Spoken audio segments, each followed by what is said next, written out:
The subject of this video may not sit well with most people, but we must come to the grips to the fact of the matter, and that is not all gold is equal. I'll explain why and how as we explore.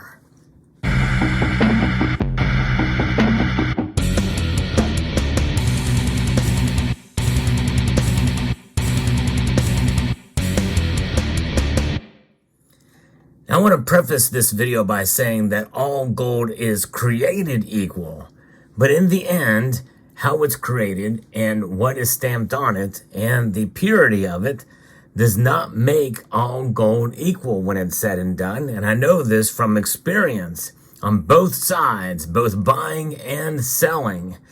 First, I'll tell you a little bit about buying gold. I've done videos recently, two very if those of you have been watching my channel over the past 6 months, you'll know immediately by recognizing two pieces on your screen before you hear about my experience about buying gold over the past 6 months. The first one is right here in the middle. This gold coin, I could have gotten for a really good deal because the person who was selling it to me, that dealer did not know what he had. So when I informed him of what he had, well, the tune changed. The price did too. I ended up paying a lot more. I paid about double, almost double what he originally asked for the coin because he found out that it had more gold in it than what he thought. He thought it was 14 karat gold. In fact, it's 90% gold. And on the other end of the token, the end of the spectrum, these little gold coins here, I bought one for just around spot price for a tiny little gold coin like this. But the thing is we really don't know for sure if they're gold or not unless you have an XRF machine. And the local coin shop was able to test it. And even though it was marked 24K, well, you can't always believe what is stamped on some of these little pieces, especially like this, because these are fairly common and they're known as heavy gold electroplate. However, this piece here was unique in that it actually is not marked of any sort, but it actually is about 90% gold. So this still has some gold in it.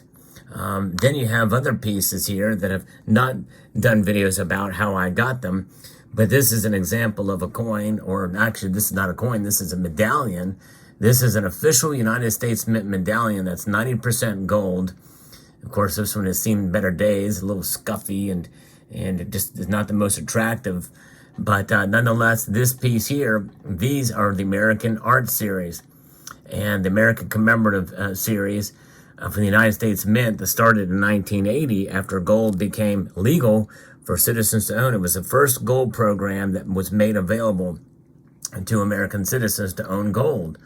But these were not marked as gold anywhere in the coin, and because they're metals and not coins, and you know that most Americans really weren't that enthused about getting them because it didn't actually was not stamped that they were gold, and so that means that it is not really equal to a regular 90% gold coin that is very well known, and that really was the old coins of yesteryear, that the pre-33 gold coins, which were made legal again. So America's just got those instead of these modern commemorative series. These are indeed legitimate and they are gold, but again, nowhere is it stamped that it's gold on it. And of course, if you can find one in original packaging, you know, it may list that it's gold, but that's hard to find, hard to come by to get one in original packaging. So you have that. Then you have things like these fantasy coins. This is 1/50th of a troy ounce when I did some research on it. And this is just a fantasy Mexican coin. It is not an actual coin. It is dated 1865, but it's just a fantasy restrike, 1/50th of an ounce. And these range in price greatly, but nonetheless, most people look at these and they're so tiny. And because they're not actually sanctioned by any government, you're hard pressed to get anybody to really believe that it's real gold unless you have an XRF machine. I did have this tested, and it is indeed gold, 90% gold. And so there is that. But that just goes to show you, those are examples all on this side. And then you have this as another example of a coin, or a medallion rather. This is a medallion commemorating the Bicentennial Council of the 13 original states there in 1776, the bicentennial, and it is 500 fine. In other words, this is 12 karat gold. And so this thing here, if you took it out of its packaging, you would really have no way of really knowing. It's half gold, half not. In fact, you really can't feel the weight of it. Even outside the packaging, it just would not really feel like gold because it really doesn't have much gold in it when it's all said and done. And so you'd be hard pressed. This, even though it is half gold, half not gold, it's, it'd probably be very difficult to liquidate unless it's in its original packaging here. Minted by the Franklin Mint. It's got 500 gold. It's stamped right there. Now, it can be tested if you have an XRF machine. Of course, those are really not easy to come by, and there's a lot of coin shops that don't have those. And if you're selling to individuals, well, they probably want some sort of of guidance that it's going to be the real deal. Now, you have your precious metals verifier. Precious metals verifier is not going to be able to measure these small coins or small pieces. They're not going to be able to get even the wand. Wands, the smallest wand, will not recognize those. I've tried it, so it's very difficult. You can test these for sure to see if they're real gold, but again, neither of these are marked.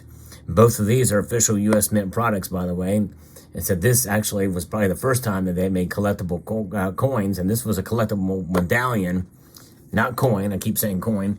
It's a collectible medallion for the bicentennial. They came in this size, and then a size that was 0.38 ounces. And so kind of odd weights, and really, unless you have the packaging for these things, you really wouldn't know it that it was actual gold. Of course, you can feel it and feel the weight of it. This thing is heavy. It's over, I think it's 1.2 some odd ounces, what have you. Compare all of these gold options that I'm just showing you here compared to this. The most recognized gold bullion coin in the world. I'm not saying the most popular, but it is the most recognized gold bullion coin in the world. This is the Kruger Rand. You see these, you know that you got something of value, and it even, because it's stamped. It's got it's stamped 1 ounce fine gold right there, and they've been making these since 1967 and continue to mint them even today. The Kruger Rand. The design has not changed one iota. Same design after all these years since 1967. It is a very popular, very well-known, very well-recognized gold product here. Now, this thing does not have a denomination other than just being called a Kruger Rand, but the denomination, or it's the weight, really, that what it is. And it is sanctioned by South Africa as a Kruger Rand. So that is really what makes it so special. The South African Kruger Rand. I believe every stacker should have one of these in their collection just for the historical connection with the very first 1 ounce gold bullion coin on the market. 1967 started it all with this piece. By the way, so famous that it became the term of vernacular in The Sopranos. For those of you who've watched The Sopranos, you'll know exactly what I'm talking about with Kruger Rands. Yes, indeed.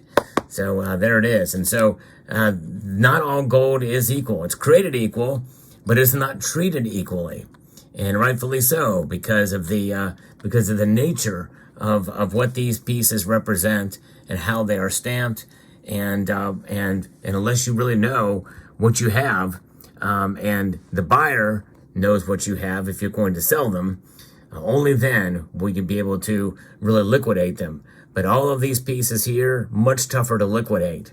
I know that from the other end of the spectrum. This is the rest of the story. That's right. As you see, I only have one of these little pieces here. Of course, I think I showed this as well too, because I found out that I had a fair number, a couple of these, maybe 4 or 5, and can't exactly remember the number of these sitting in a drawer that I had and I bought from eBay some time ago, and just as kind of fantasy pieces. They're what's known as what I thought was HGE, heavy gold electroplate, which is essentially means it's got next to no gold in it at all.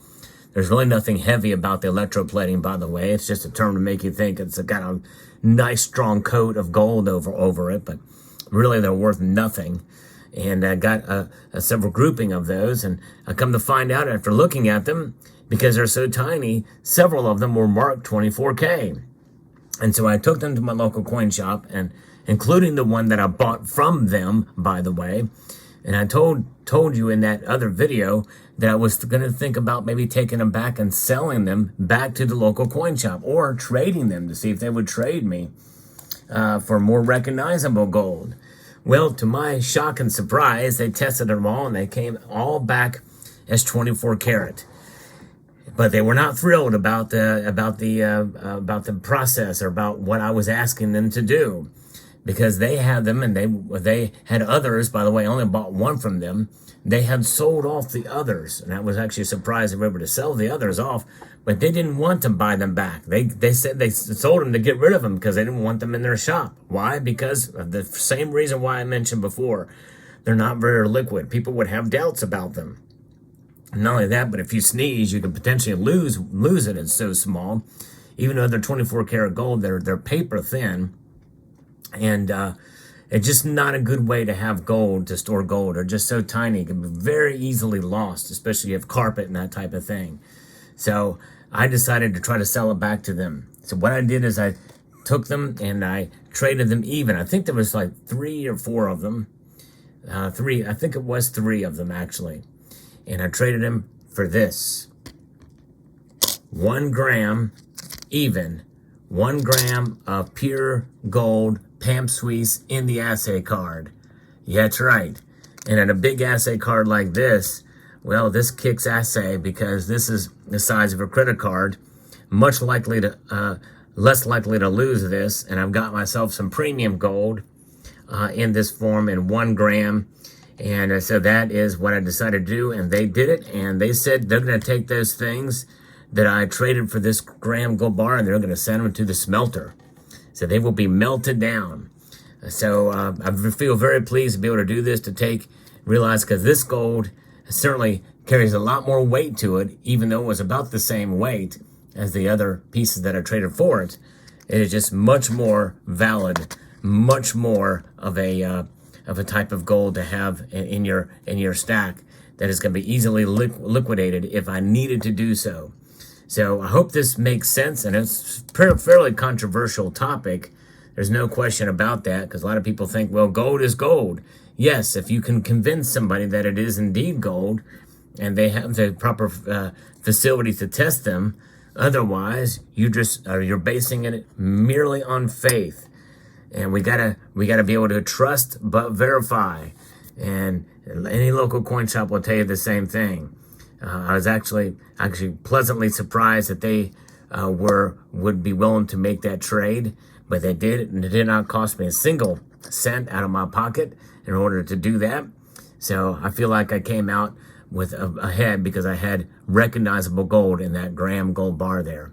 So there you have it. Let me know what your thoughts are about this.